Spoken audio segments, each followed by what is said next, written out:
So, Salla, to start off our conversation today, I'm wondering if you'd like to think about the areas where you believe you are seeing as the most successful or where the most progress has occurred for Zonta globally over the last couple of years.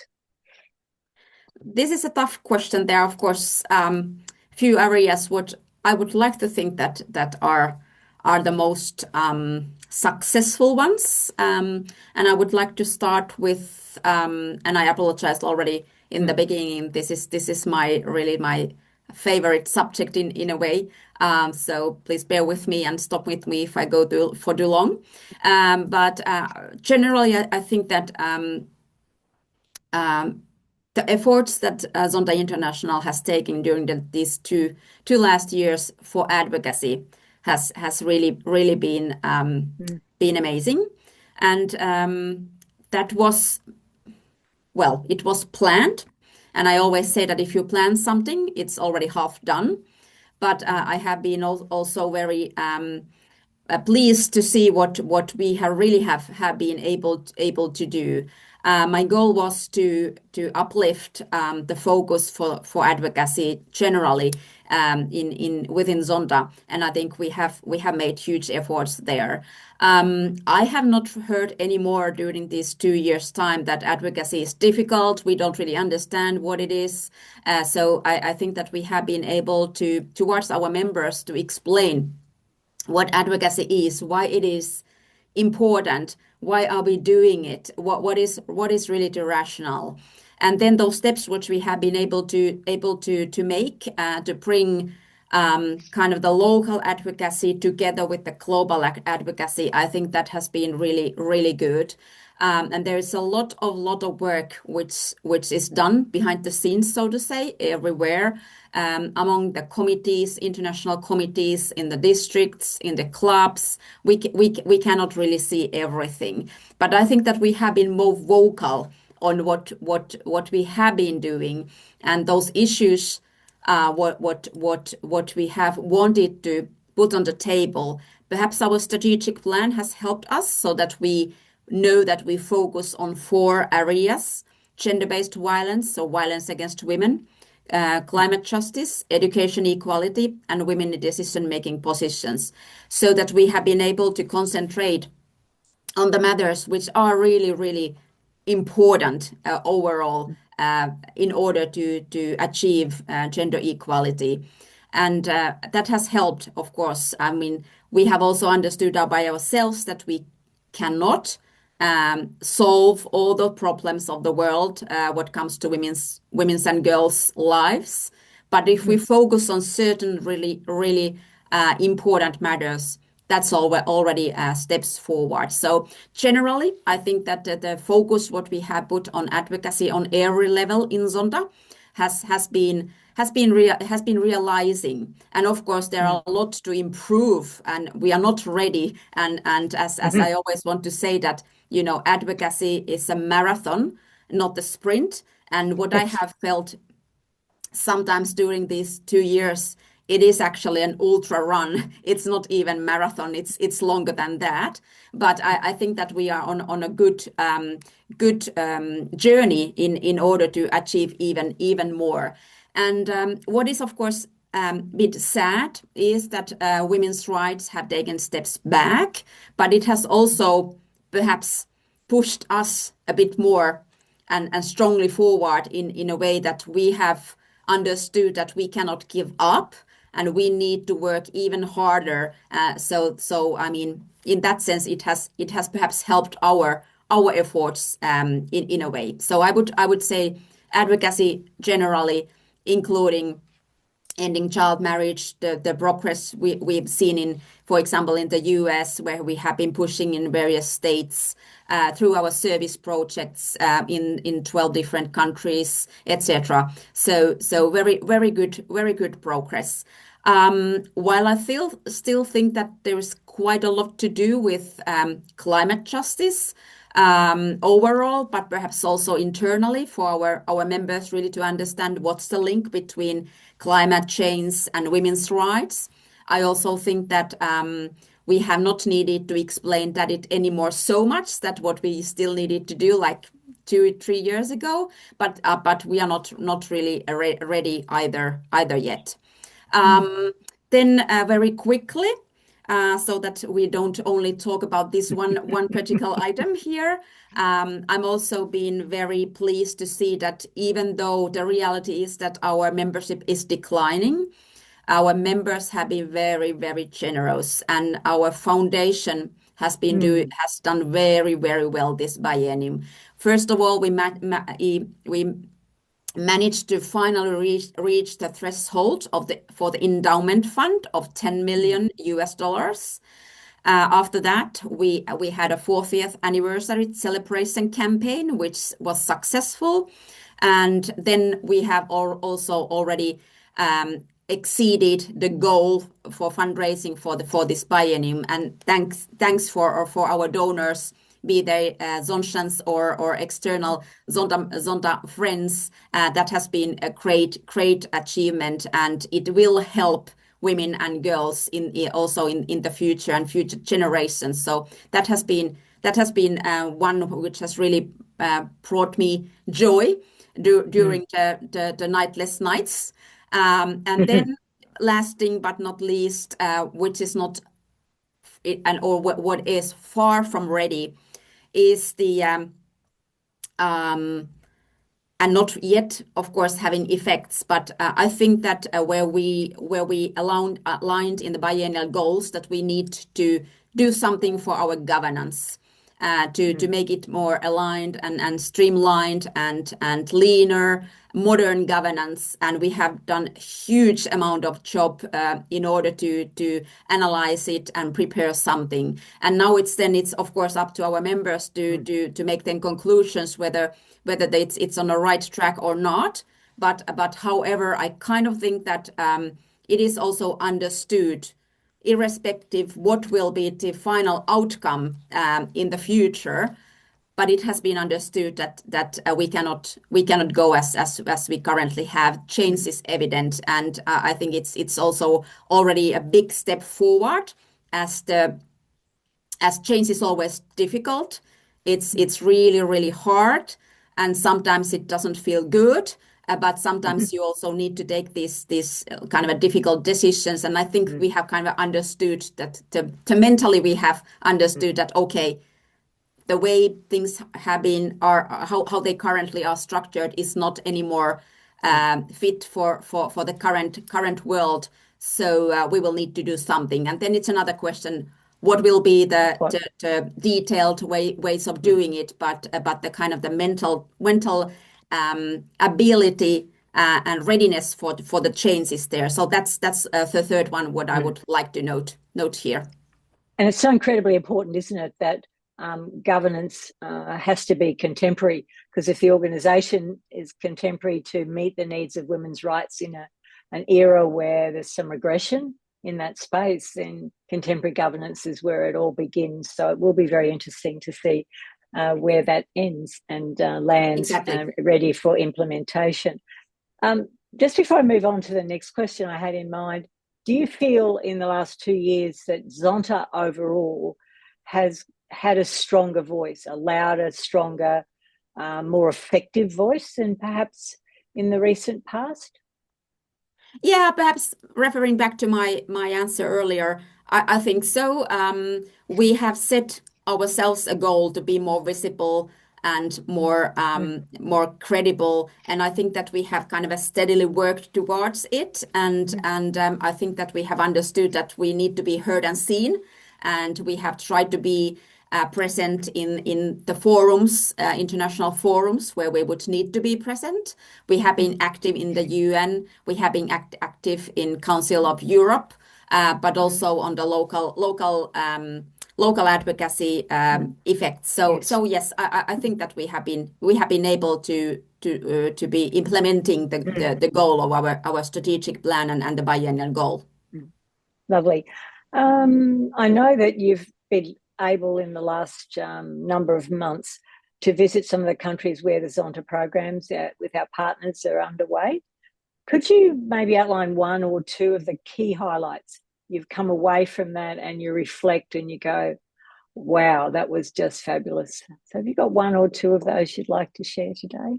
Oh, those site visits have really been remarkable in that sense that I would have many stories, and it's a good example also that I have been a bit of a critical, to be honest, on these site visits, thinking that is this kind of a charity traveling really sustainable, and what is really the reasoning, and whether it's beneficial for Zonta, and what does it really mean.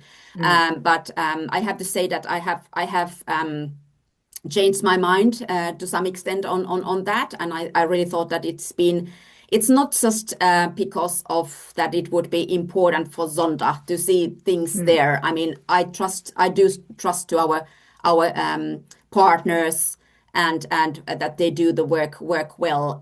But it's also another side of the coin, that it is very important for our partners that we will be there visiting the local authorities with them, the governmental representatives, and so the work they do and appreciate it. So I have been like positively surprised on the kind of the site visits and their effects, and also how much they actually have meant to myself. There are many things what I could share here, but perhaps perhaps I'll give an example of two things. I was in Ghana, and visiting a school where the ending child marriage program was implemented, and there was a class approximately 10 years of age, boys and girls, and they were discussing about the body and the right every one of us has towards our own body, and they made it in a very clever and nice way of with some music and hand clapping, and in a very joyful way of talking about quite of a difficult matter. And then they had this song or saying where they're saying that my body, my rights, my body, my rights, and it really resonated me, and it was also very important that that classroom also was filled with boys, not only girls, as we know that the boys and soon to be men are huge part of the problems what are happening to girls and women. So it was good to see that the boys and were also included in such a lecture where these things were discussed. And then perhaps another one, what I was thinking in Mozambique just few weeks ago, and thinking and going back to climate justice. I was visiting the UNFPA program Climate in Power, and it is really about how climate change is having implications to the society, and how can it be tackled, and so on.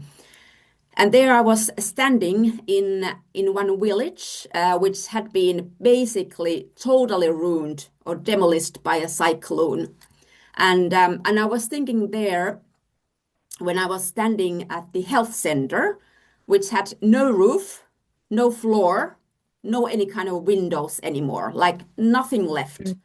And then there was a tent which had been donated by UNFPA, and there were the nurses and doctors were doing their job there, and there were like hundreds of people, patients waiting for their turn to get an appointment. Most of them were mothers with kids or soon to be mothers, and some of them were very also really young mothers to be, or even already mothers. And I was thinking that I would really would have liked those people who still do not get the link between climate change and women's issues to stand there with me and take a look what we saw, because it was really illustrative in a way that this is the reality.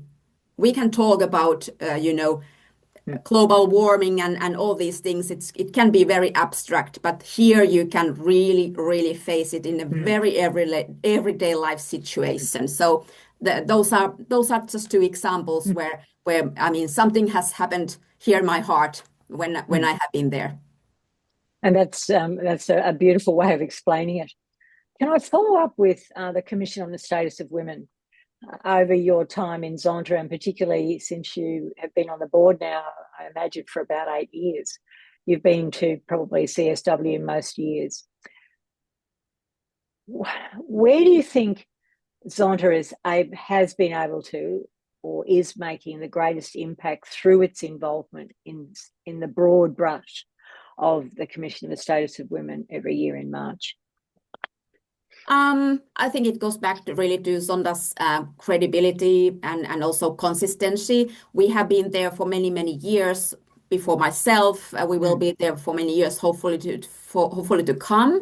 Zonta is very much a respected organization. You can really tell from the other participants, they really appreciate how Zonta deals with the matters.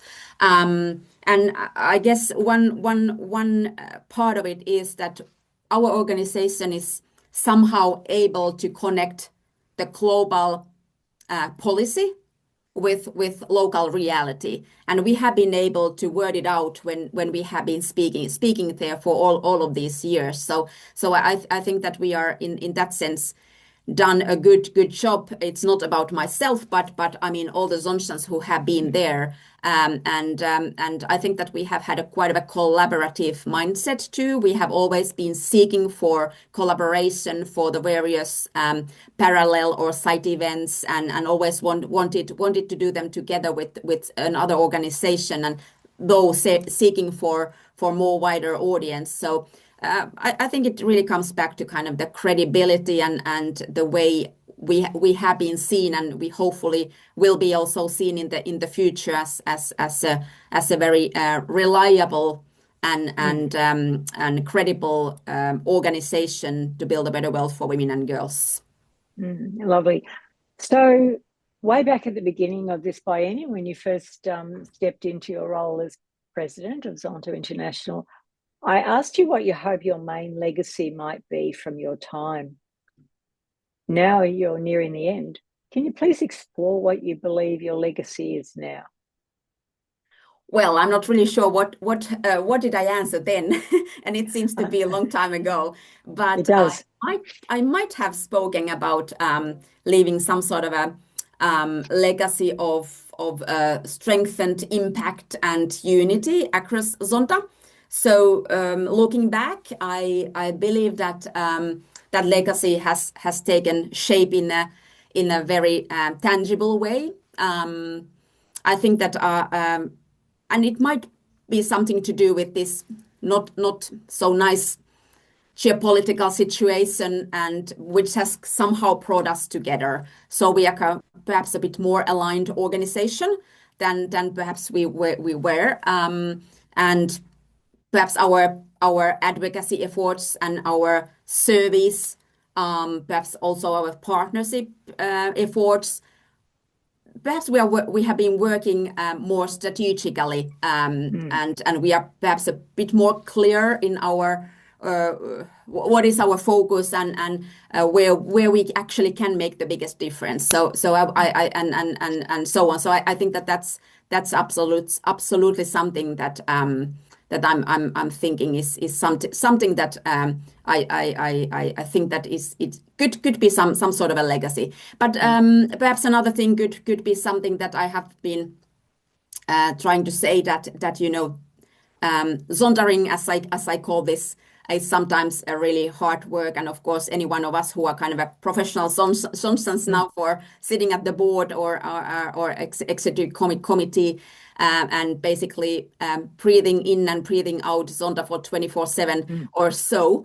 I think that we have also been able to remember that this needs to be fun, not only talking about very critical and difficult, even sad matters, but you know, we need to find the joy somehow, and this needs to be meaningful in a way what we do, so that you can really do that. So I guess those things are something that I hope that I have been able to show and give more kind of the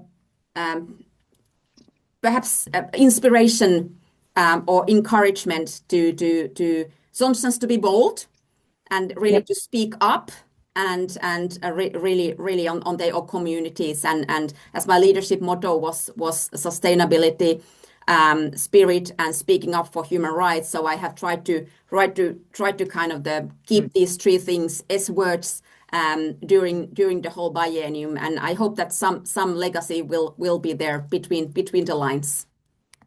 And I think feedback from me here in Australia, and involved in some levels of international and locally. I've been president of my club during your biennium.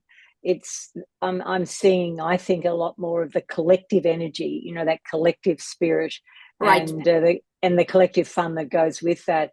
And locally and globally, I think that's one of the things that I'd spin on from what you've just said, that the more that we see ourselves as a collective again, to deliver that strategy, the better, I think, for Zonta worldwide, and perhaps will change some of the trajectory of the membership as well over time.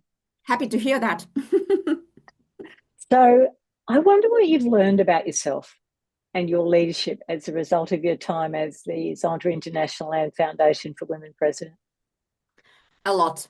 I kind of thought that I know myself, but I also think that every role teaches you quite a bit.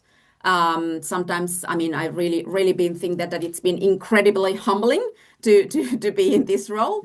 But yeah, it's well, perhaps the things I should have known, or to some extent I have known earlier, but perhaps it has been like more emphasizing that leadership is a lot about listening. And not only those who are the most vocal, but also trying to listen to the kind of the silent, more silent voices in a way. We are a global organization, and there may not be thing that one would fit for all. So you always need to be a bit of sentimental in a way of how things might be taken here or there, understanding that. So it's I always nowadays say to that it's best to listen and not just to broadcast, as it's easy to just to tell your own ideas and speak about your mind, but sometimes it's best to listen. Leading with authenticity, I believe that's really important, because people are responding to kind of honest behavior, and also empathy is necessary in the leadership position. You should not be driven by it, but you will need to read the situations in the way where you perhaps sometimes need to be. I'm quite frank person, and tough in a way, and sometimes can be very quick. I make decisions very quickly. Sometimes you will need to just slow down and a little bit see what's the sentiment in the room, so to say, even if you would like to go like 100 degrees this way, and you will just need to like take it back and note that, okay, it was not yet time to go, even if I still have the goal to do that, but you will need to find the way. Take first 20 degrees this way, and then turn to that way. So those are the things perhaps what I have been learning, and of course appreciating the cultural richness we have. And even though I'm working also in a multicultural profession, so it's a kind of everyday for me. But I still think that there is something very special in Zonta. And we see such a kind of respect. What I think that I have also needed to remind myself that respect is key to success. And it's interesting, isn't it, for those of us who have that quick, decisive, just get it done attitude. It's one of the learnings. I had to learn that along the way too, Salla. Yeah, So I do understand and resonate with you about sometimes you've just got to pull back and sometimes you don't go. You have to yeah, wait exactly. Yeah. and bring people with you. I understand that greatly. Is there one moment, just one moment from the last 2 years that's brought you the most joy and one that you don't think you'll ever forget, no matter how small or how large?